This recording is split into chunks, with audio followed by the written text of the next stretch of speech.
هي الدنيا ورب البيت تفنى، فهبوا للجنان مشمرين. صدق في كل حرف كتبه،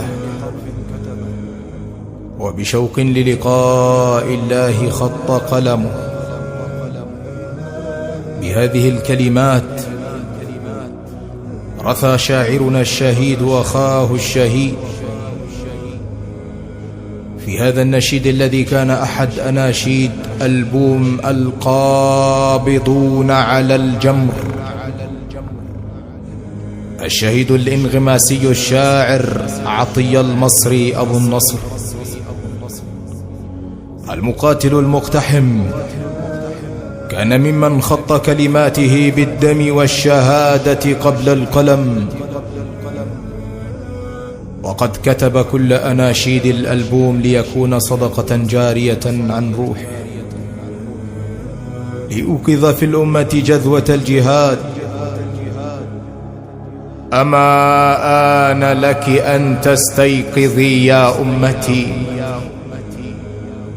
القابضون على الجمر.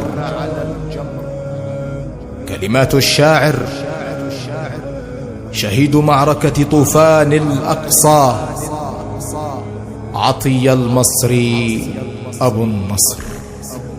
وجلست أذكر صورة لي من بعيد، لأصير الذكرى حياة من جديد. وسألت نفسي راجيا لو مرة، هل ينقض المحتوم من أجل المريد؟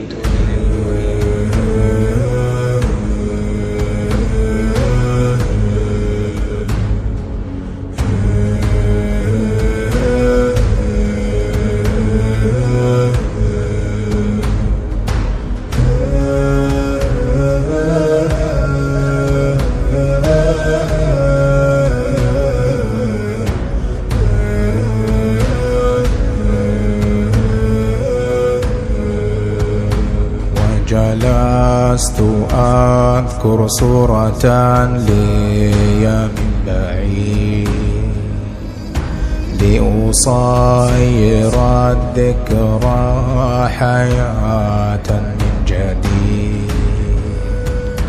وسألت نفسي راجيا لو مرة، هل ينقض المحتوم من أجل المريد؟ وجلست أذكر صورة لي من بعيد، لأصير الذكرى حياة من جديد. وسألت نفسي راجيا لو مرة، هل ينقض المحتوم من أجل المريد؟ لكن رماني الدهر بالفقد الذي أمسى على أعتابه ظل شهيد. وذهلت عن نفسي وكل حسرة، ونسيت أني بت أحياها وحيد. فأخي غدرت الدنايا معجلا، وتركتني أرعى همومي كالعبيد. مهلا رعاك الله خير معتب، لكنني بالبعد مسجون قعيد.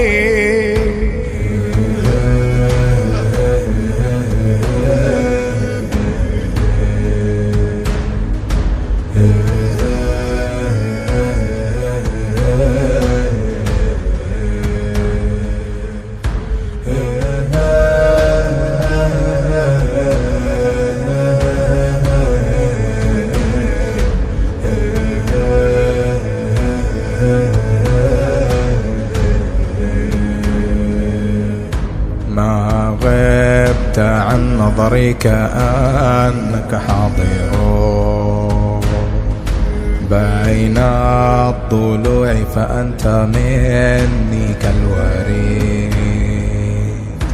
أشتم عطرك يا شهيدي كلما فاضت شجوني من قريب أو بعيد.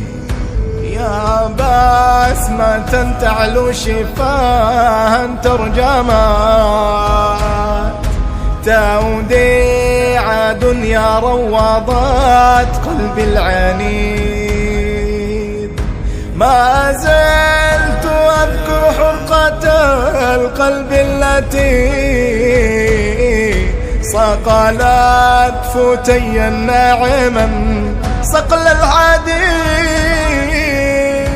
وجلست أذكر صورة لي من بعيد لأصير الذكرى حياة من جديد.